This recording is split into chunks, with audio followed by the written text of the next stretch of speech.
seriously. And then two of them started going back and forth with each other. One of them goes like, seriously, Becca? Like, seriously. Like, I know you're not over the Justin thing, Becca, but don't text him tonight. Like, seriously, like, do not. Like, Becca, like, do not. Like, seriously, like, do not. Like, Becca, like, do not. Like, Becca, like, do not. Like, seriously, like, do not. Like, Becca, he's a D-bag. You do not need to put up with this shit, Becca. And of course, my phone was dead, so I had no music. I was forced to listen to this bullshit. I was trapped. But it made me think, well, fuck, what did men do before smartphones? Think about it.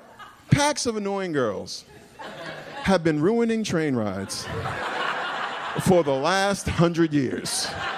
Think about it. Can you imagine the 1920s?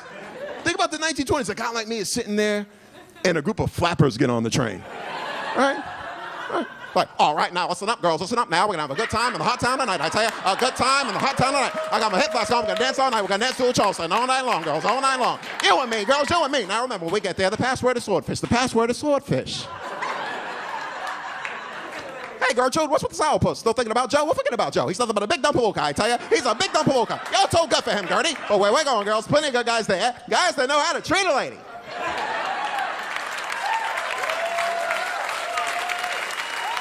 Now remember, when we get there, the password is swordfish, you know?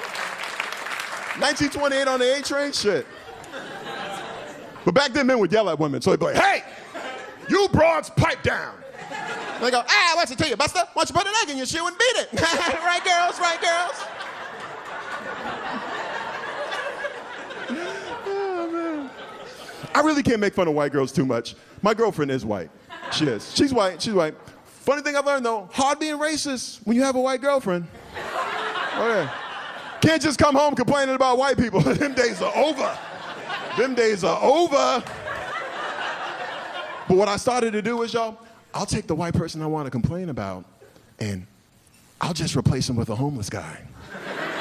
Dude, works like a charm. I'm just like, yeah, I was just at Park Slope at Starbucks. This fucking homeless guy runs right into me with a stroller. No sorry, no excuse me. I'm like, well, fuck it. The world doesn't revolve around you and your precious little beer bottles, okay? You entitled, homeless bitch, you know?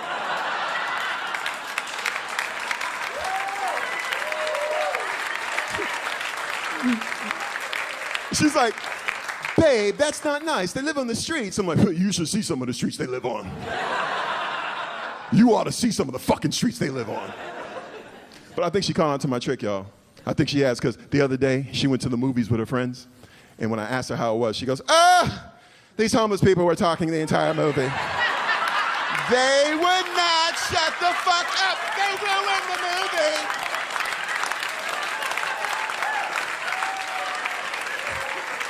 They came in 30 minutes after it started. They brought in their own food. You know how those homeless people are. Touche, baby. Touche.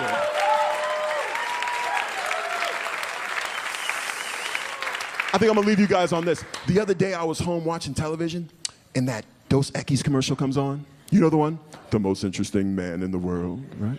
And I'm looking at this fucking beard. I'm like, shit, man, I'm starting to look like the most interesting black man in the world. And then I thought, well, what would them commercials be like, right? He's had a penis reduction. Twice. Bloods and Crips both attend his house parties. Oprah reads books that he recommends.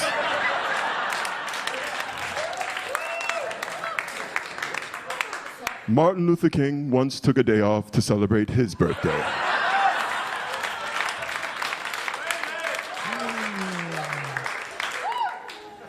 Fat white women chase him. He's the most interesting black man in the world.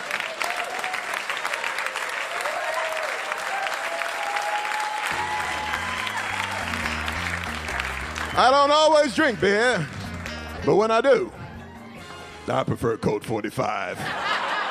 Thank you guys so much. I'm Cyrus for Queen.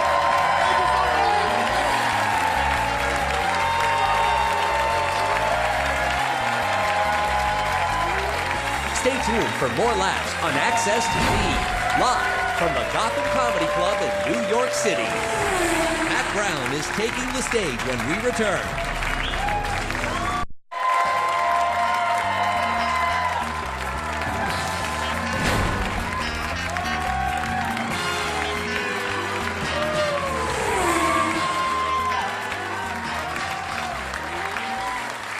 All right, welcome back, welcome back.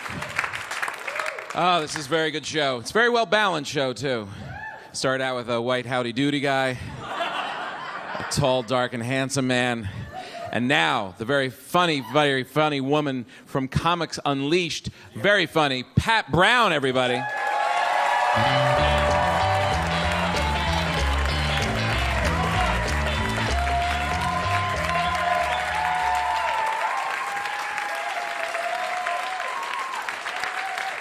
All right, thank you. Appreciate you. Thank you so much. I appreciate it. Where are the tourists at? Where are you guys at? Tourists? Yeah. Welcome. I'm a tourist too. I just live here.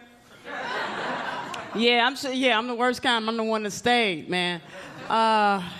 New York is just a different animal. I'm trying to get used to it. It's just a really different animal. I think cities got personalities, right? Because I'm originally from Atlanta, Georgia. And like Atlanta, we just way laid back. We just are. We way laid back. I don't know what it is. I don't know if it's the weather, the tradition, the racism. We just way laid back. We just are. You know, you can bump somebody in Atlanta. They say, excuse me. You say, excuse me. This shit can go on for about 30 minutes. Not in New York. New York, y'all's hype, man. Y'all power walking. Y'all go. Let's go. Let's move. Let's go. I remember the first time I was at Times Square, I got bumped like 200 times. I'm a Southerner. I said, excuse me, 200 times. You know, ain't nobody said it back. I was like, damn, did they all mean to do it? Now I'm paranoid as hell because I'm thinking 200 people got beef with me for no damn reason. And I live in Harlem, right? I live in Harlem by choice. Yeah. By choice, yeah. It's too much pressure living around white people. Yeah. Y'all survey too much. Ask too many damn questions. How your hair get like that? What's shea butter? What ashy mean? Leave me alone, damn it. Leave me a damn alone. And I didn't know Harlem had such a negative, people had such a negative view of Harlem. I really didn't know that. Sometimes I tell people I live in Harlem, they look sorry for me. Like they look like they feel really sorry for me. Like they want to adopt me and give me fresh drinking water. And I live in a really good part of Harlem. I really do. I live around a lot of black working class people, and I got just enough white people in my vicinity to have a good grocery store. Hell yeah, that's important. That's important. I don't know why white people don't think black people eat lettuce. We love lettuce. Give me some lettuce. Please give me some lettuce. I love lettuce. Oh, I hate a grimy grocery store. That is my pet peeve. I hate a grimy grocery store. You know when your grocery store is bad when you go inside and they have a dark alley. I was like, hey, dude, where's the relish? She said, down there. I'm like, damn, would you walk with me? I want to get raped just over some condiments. Yeah, it's hard, though.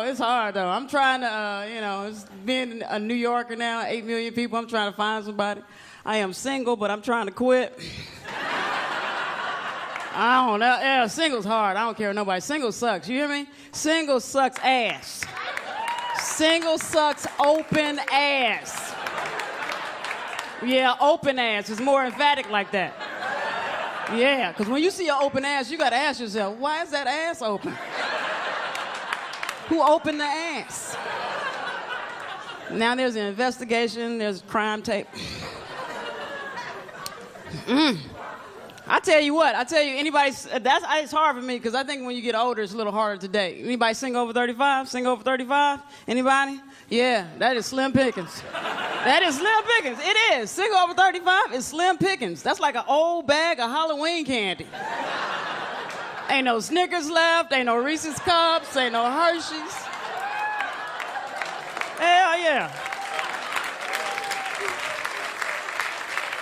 Yeah. Ain't no Hershey's, just black licorice left and candy corn, boy. Yeah, it's a Tootsie Roll in there, but it ain't got no wrapper on it. You're like, I ain't gonna mess with it, It might kill me. It might kill me. That's all I want. love little things. Little things turn me on. This is my little thing. I love a nice smile. If I can find this in the 30s and the 40s, if I can find somebody with a nice smile that teeth go all the way back, if I can find that, somebody feel me, teeth go all the way back. You know what I'm talking about? Why is this always missing? Right here, right here. Like a block of Lego done fell out that mug. So what, you just gonna chew on one side the rest of your damn life? Right here, this is the strong side. This is for meats and cheeses right here. This is right here. You can open a bottle with that side. That's the strong side. This is the soft side. This is for oatmeal, cream of wheat, pudding. This is for soups and breads, people. It's soups and breads. If some people here ain't laughing, goddamn, like. That's how you laugh when you ain't got no teeth in the back, like. Oh, this is just storage. That ain't nothing but space back there. That ain't nothing but storage. But you know what it is, people? Is healthcare. It's the difference between dollars and cents. It's just merely economics, what it comes down to. Because when you get in your 30s and 40s, everybody in here, when you get in your 30s and 40s, you're going to need a root canal. You're going to need a crown, something like that, right? How much is that, people? $10, $1,100. How much to pull it? $75. That is the difference between fix it or fuck it. It is. Yeah. It is. You be trying to hold on to that little raggy little tooth as long as you can, right? You do crazy stuff. You chew on one side, eat pudding for a month, all kind of crazy stuff.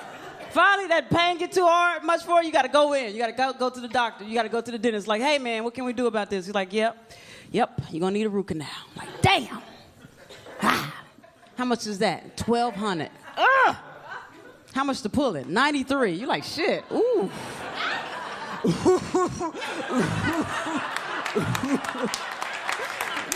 And then when you really gotta laugh, you always put that hand up. Yeah, it happened to me. It happened to me. I can't even talk about it. It happened to me. Like 2 years ago, about 5 years ago, actually. 5 years ago, I fainted, and I knocked out my 2 front teeth. And I went to the dentist immediately. I was like, ooh, I'm not going to look like a crackhead, not actually be on crack. I was like, hey, Mr. Dentist, man, what can we do about this? He said, you got 2 options. I like, give them to him. He said, one, you can do a partial. I like, what's that? He's like, you make a mold for your mouth, and you can take them in and out. And I was like, hell no. Hell no. I don't want my looks to be adjustable.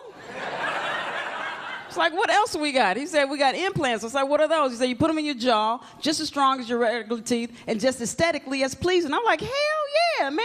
Hell yeah. How much are those? He said, $3,500